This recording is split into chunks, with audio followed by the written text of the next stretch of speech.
Welcome back to the Vinyl Brotherhood, where we like to kick back, take it easy, and chat about music, whether it be the latest and greatest new releases or old favorites from days gone by. Today's selection is the latest album by British rock group Blood Red Shoes. It's going to be an exciting time, and we're going to get started here in just a second.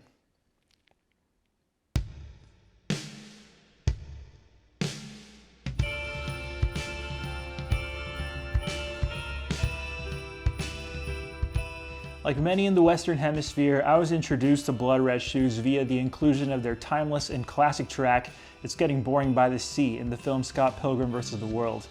In my late college years, I got really into this rambunctious duo and their special brand of garagey noise pop.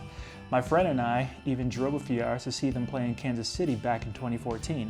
It was a fantastic show, and we even met guitarist/vocalist Laura Mary Carter afterwards. She was very kind and even gave me some great music recommendations. But yeah, the years roll on, and I find myself today reviewing their sixth record, Ghosts on Tape. Inspired by true crime and horror stories, the band is taking their sound to some darker territory. And I think this should be a pretty interesting outing for the group. I can't wait to see how it compares to their prior work, and I'm sure they'd hate to be compared to their past, but they have changed quite a bit, and I'm genuinely curious to see what this new direction is all about. Let's quit wasting time here and give Ghosts on Tape a little spin on the turntable, shall we?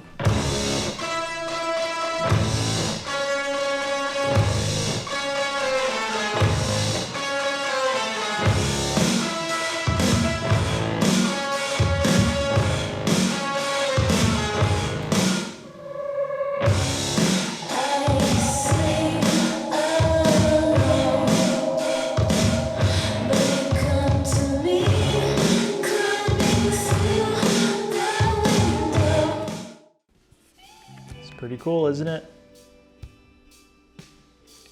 I am all about it. I don't know who the model is, but as you can see, there is a mushroom cloud in the frames of her glasses. This is pretty cool. I like how the type wraps around the lady there. Ghosts on Tape. Nice little inner sleeve lyrics. Produced and mixed by Tom Dalgety, and cover model Jade Taff. I hope I'm saying that right. Taffe. Okay. So this album kicks off on a fittingly eerie note with, as the title might suggest, a lone spooky piano being played through a filter to make it sound as if you're listening to an old recording or some kind of archival footage of a ghost sighting. As a strangely topical Comply, track 1, progresses, the gritty low-end fuzz that Blood Red Shoes does so well enters the picture and helps the song escalate in intensity, making this track work quite well as an intro. Feel free to disagree, but I'm kind of picking up on some industrial vibes on huge portions of this record, including track 2, Morbid Fascination, the first single from the record.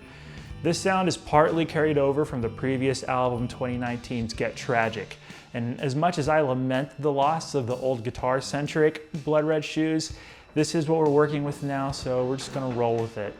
As you know, Blood Red Shoes is made up of a single drummer and a single guitarist, so as you can imagine, those two instruments have a lot of space in our musical panorama to occupy.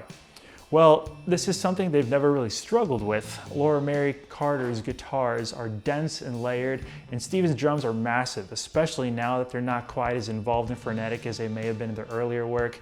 Every hit of the snare on Morbid Fascination or the next track, Murder Me, feel like a giant sledgehammer coming down to crack open the surface of the earth below. I recognize Laura Mary's piercing octave tones from Get Tragic, and it's used to really nice effect here on Murder Me. Give Up and Sucker are two songs that in some ways remind me of the old days of Blood Red Shoes, from the crunchy droning rhythm guitar on the latter tune to the unbridled ferocity of the former, which I found welcome and refreshing on an album of mostly heavy mid-tempo jams. Both songs are nicely dressed in the context of this record with haunted house pianos and 80s synthesizers throughout. Sucker presents something of a repeat issue for me though. Blood Red Shoes has always had a tendency of falling back on choruses that just repeat a single phrase somewhere between 4 to 8 to 12 times with little variation in wording or melody. It's not a crime by any means, but it is a huge danger if your melody isn't especially interesting. On a couple of instances, I was getting a little antsy waiting for their next verse because I felt like I had gotten the gist of the chorus. Thankfully, regardless of how I might feel towards the writing, Laura Mary's vocals, as well as Steven's, are really, really great. They've gone above and beyond with fully committed performances on this record, and I'd like to highlight Begging as an example. Any of the fun vocal processing and the filters never really distract or mask anything, but if anything, they really help the immersion.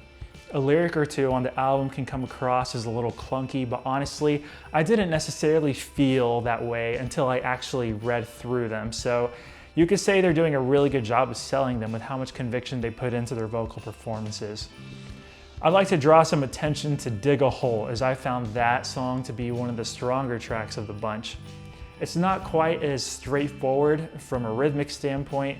It has more of a dynamic range than some of the other songs. They move from the heavier rock riff to the noirish centerpiece segment with ease before the phaser effects and chilly keyboards draw this lovely tune to a close. As for the closing track, The Haunting 427, I thought it was really good. I picked up on some Tears for Fears vibes, which is totally fine, and if anything, it means your melodies are gonna rule. No pun intended. Steven gives a solid and dedicated closeout, if a tad anticlimactic. And that's fine by me because that means that Colors Fade from the second album gets to remain the closing track on my Blood Red Shoes playlist. The brief interlude tracks of cryptic ambient noises are certainly a nice touch, and they kept me thoroughly immersed and invested in the world of Ghosts on Tape. Which leads me to discuss the production value of this record. I don't think that the band has ever sounded this crisp.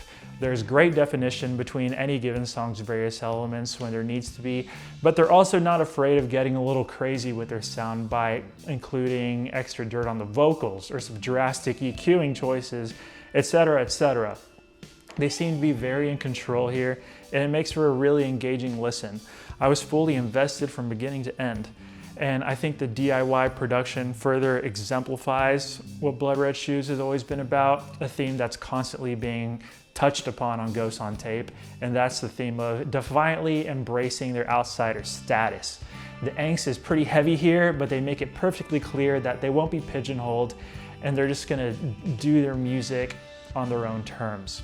Something that's always been true about this duo, and it's nice to see that kind of authenticity in a work of art. This is a really good record and a fine addition to their discography.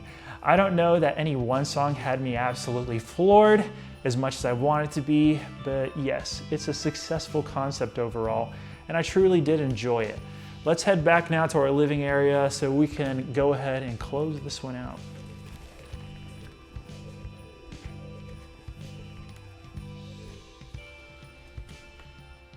Time will tell how I regard Ghosts on Tape in relation to the rest of their body of work, but if I were to provide a knee-jerk reaction, I'd say that I enjoyed it more than Get Tragic, but I don't think it's quite as strong as their first few records, at least not in some ways. In other ways, I say that they're the best that they've ever been in their 17-year history. To summarize, I think this is a solid and cohesive project as a whole that I'd be more than happy to revisit in the near future, as well as a distant one, but I don't think this batch of tracks is necessarily the most memorable by this duo. I'd probably place it at a 7.5. If the concept appeals to you and you need that gritty noise pop fix, I'd encourage you to pick up a copy of Ghosts on Tape. Laura Mary Carter and Steven Ansel are really good at what they do, and I can't wait to see where they take their sound next. As for us at the Vinyl Brotherhood, we're going to go ahead and call it a day. Thanks for hanging out with us, and in the meantime, feel free to say hi in the comments and do all of the other obligatory YouTube stuff. God bless, and I hope you have a great week. We'll see you next time right here at the Vinyl Brotherhood.